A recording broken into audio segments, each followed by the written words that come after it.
good day everyone. My name is Anisan Sinonez and I am the first reporter of Group 3.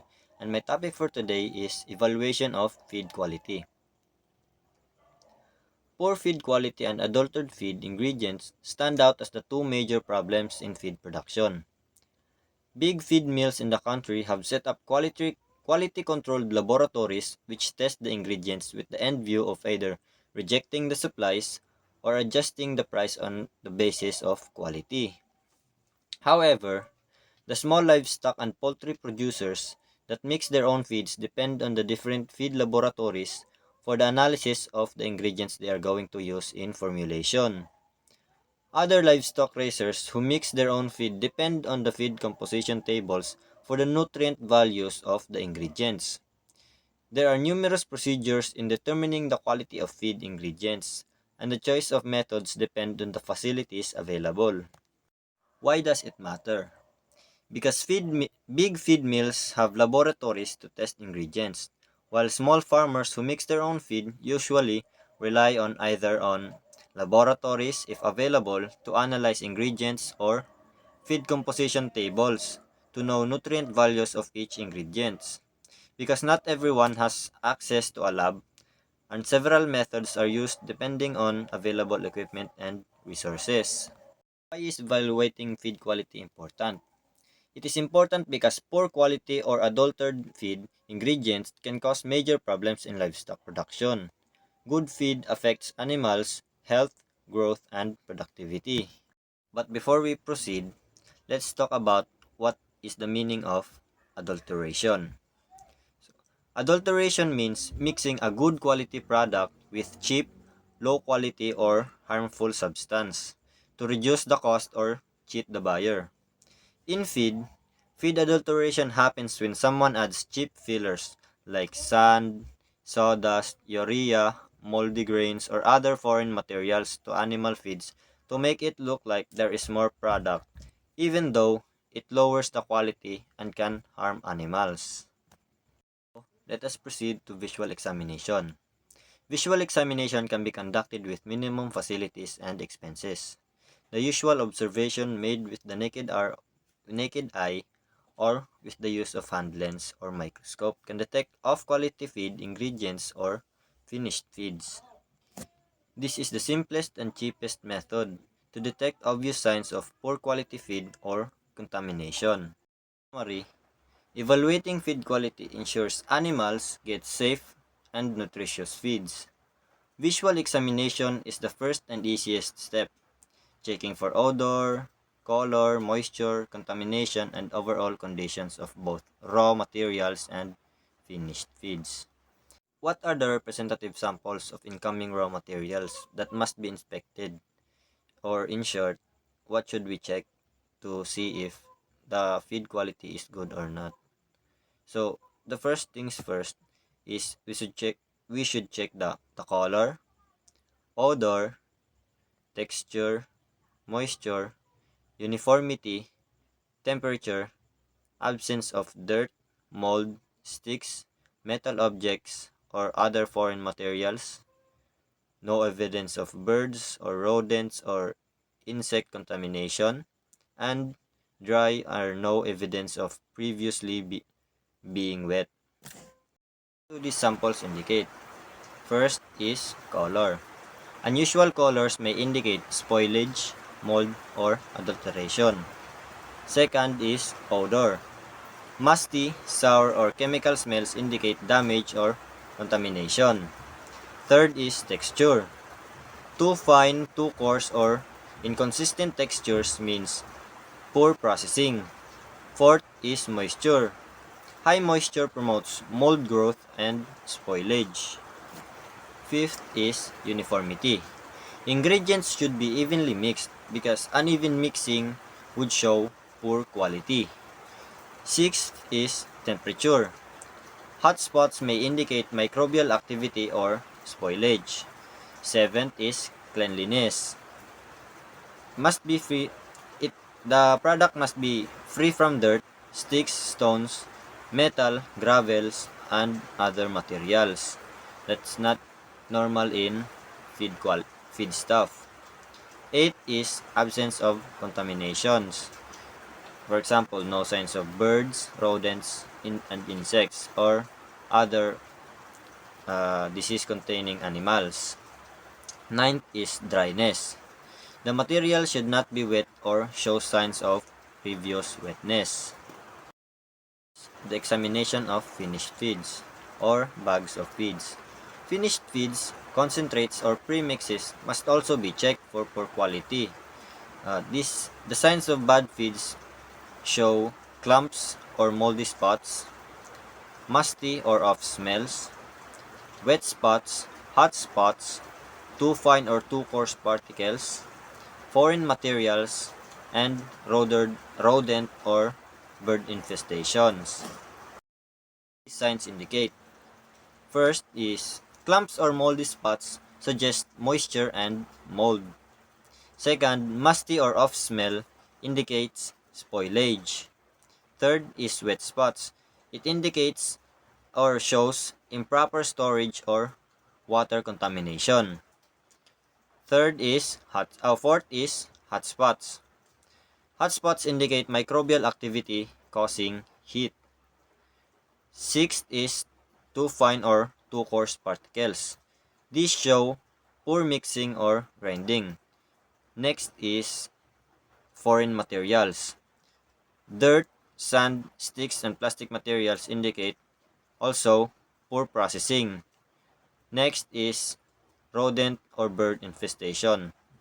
Droppings and feathers and holes in the bag indicate rodents or bird infestation, meaning the animals that can contaminate this has entered the facility, causing them to sabotage or contaminate these bags. Good day, my name is Carl Hermelet T. Villanueva, and I am about to explain the microscopy evaluation. So what is microscopic evaluation? Microscopic evaluation is also called as feed microscopy. It is a study of a physical appearance and components of a feed sample using a microscope. This method allows us to check the purity of the feed and to identify whether there are contaminants or adulterants. So with the use of the microscope, as a veterinarian, we can see the purity of the feed and if it's safe for the animals to eat. So there are possible contaminants or adulterants that can be seen in the feed. So what are those? A basic example of that is there will be an unwanted plant materials, dirt, feathers, or foreign particles that should not be present. One advantage of this method is that it is low cost and simple. Why? Because it only needs a basic tools such as a low power microscope, sieves, a light source, forceps, a probe, and a spot plate. So under the microscope, we can observe a characteristic like fiber structures, grain fragments, seed parts, or bone particles. These features help us to identify whether the feed ingredients match the declared on the label. So as a veterinarian, we should see or look for the label and use the microscope to identify whether it is matched from the label. Therefore, microscopic evaluation plays an important role in quality control, feed safety, and fraud detection in the feed industry. So that's all about the microscopic evaluation. My name is Robert Iolarty and I am going to discuss my assigned topic, which is the basic procedure for feed microscopy.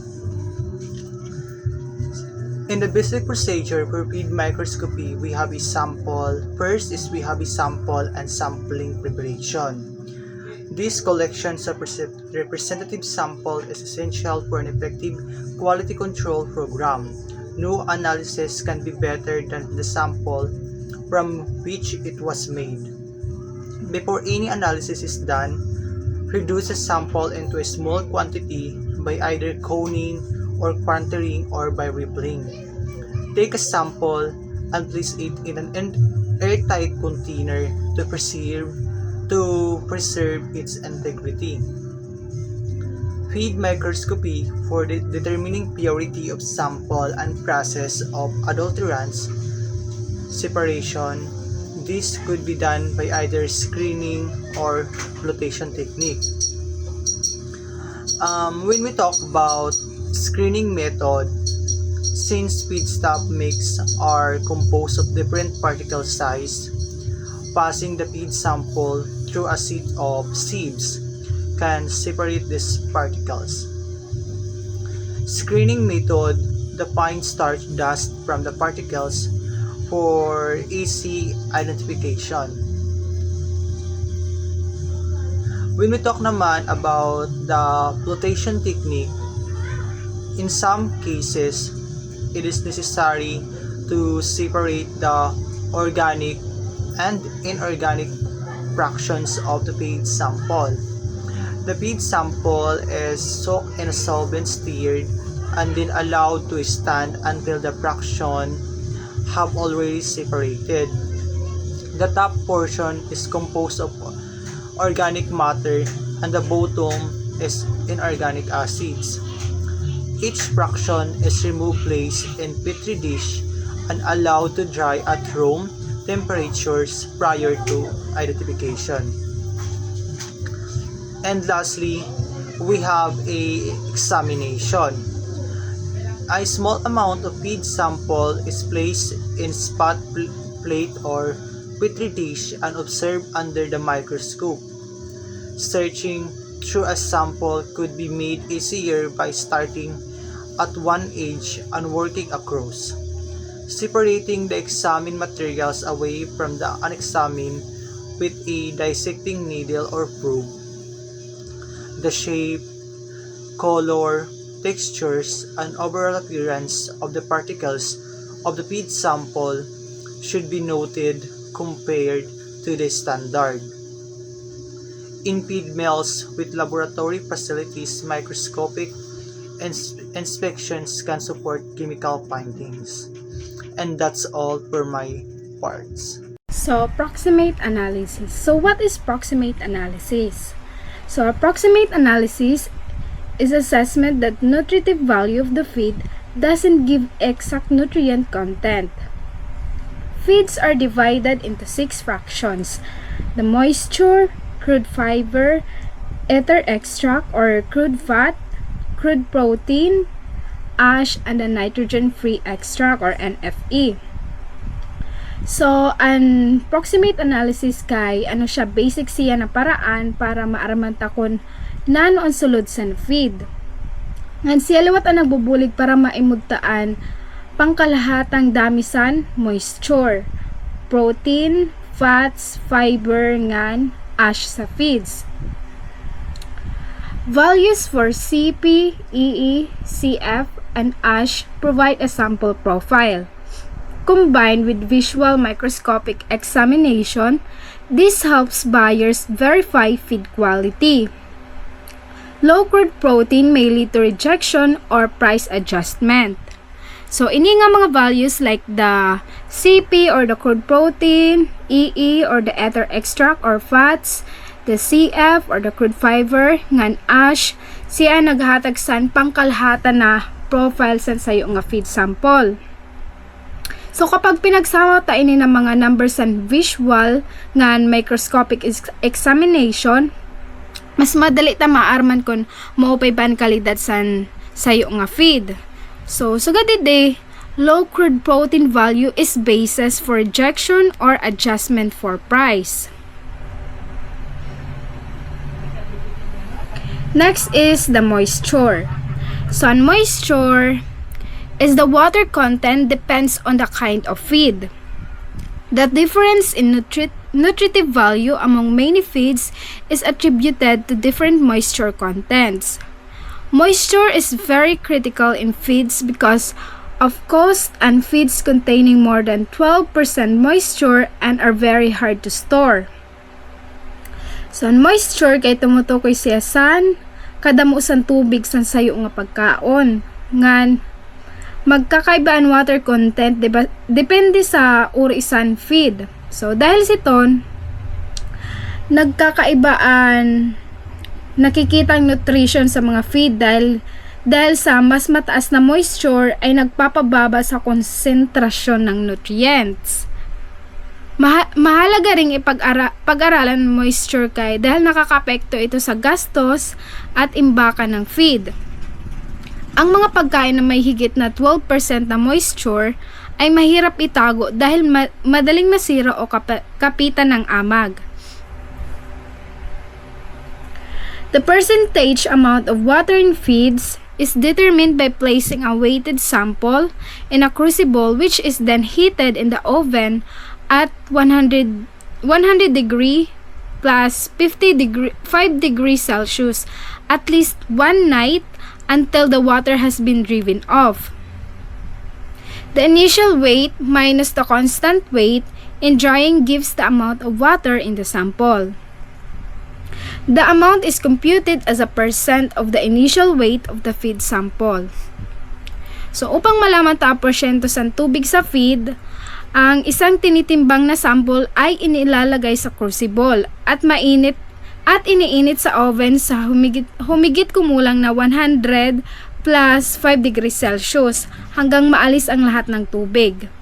Ang unang timbang ay binabawas sa huling timbang matapos matuyo upang makuha ang dami ng tubig sa sample. So pagkatapos ay ang halagang ito ay kinukwenta bilang porsyento ng orihinal na timbang ng feed sample. Crude protein, or CP, is usually the first value we see on a feed tag. CP is not the actual protein content, but calculated value based on how much nitrogen is in the feed. Sa lab, kinocompute muna ang percent nitrogen, tapos i-multiply ito sa 6.25 para makuha ang crude protein. Ginagamit ang 6.25 dahil average na 16% ng protein ay nitrogen. Pero tandaan, total nitrogen ang sinusukat, meaning kasama dito pati yung non-protein nitrogen, kaya tinatawag siyang crude protein kasi hindi lang true protein ang kasama, kundi lahat ng nitrogen-containing substances. So now, let me proceed again for our discussion. My part is about the ether extract.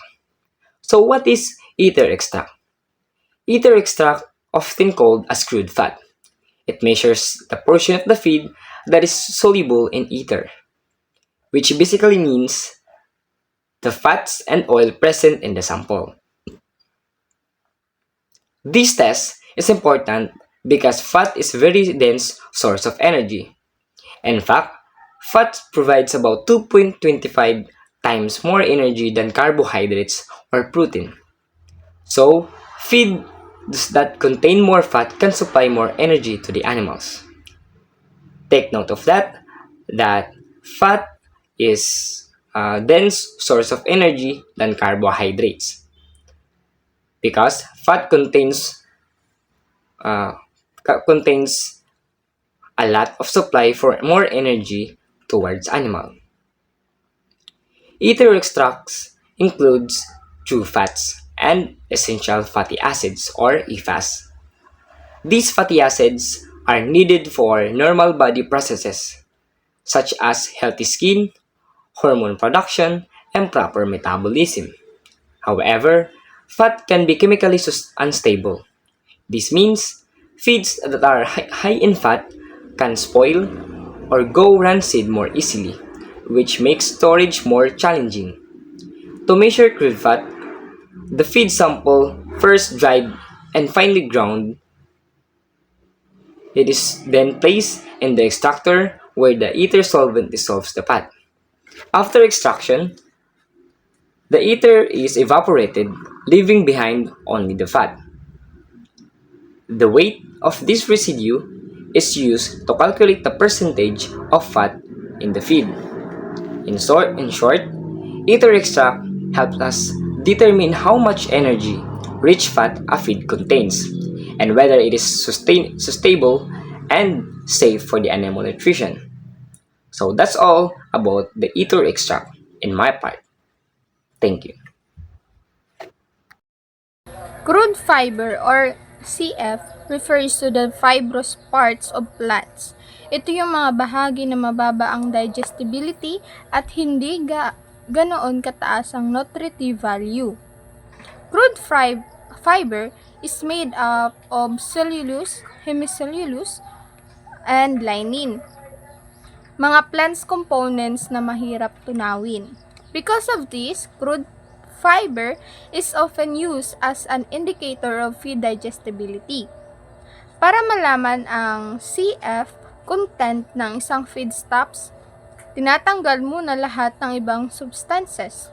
Ginagawa ito sa pamamagitan ng pagboil ng sample sa diluted acid, tapos diluted alkali, at pagkatapos ay hinuhugasan ng water at alcohol. Ang matitirang residue ng ay crude fiber plus ash. I-dry ito at timbangin. Pagkatapos, i-ignite para matanggal ang ash, tapos timbangin ulit ang natira. Kapag ibinawas ang ash weight sa original residue weight, yun ang CF weight. Finally, para makuha ang percent ng CF, hinahati ang CF weight sa weight ng original sample, then multiplied by 100. Ang method na ito ay parang simpleng simulation ng digestion process ng monogastric animals. Good day everyone, my name is Mark Oditi Marquez and I am the last reporter of this group. I'll be discussing the ash and then the nitrogen-free extract. So ash. Ash represents the mineral content of a feed remaining after burning off the organic matter. While ash has limited direct nutritional value, it is also useful for calculating nitrogen-free extract. Its nutritional significance depends on the type of feed. The last one is the nitrogen-free extract, also known as the NFE. So NFE measures the soluble carbohydrate content of feed, including starches, sugars, some hemicellulose, and part of lignin.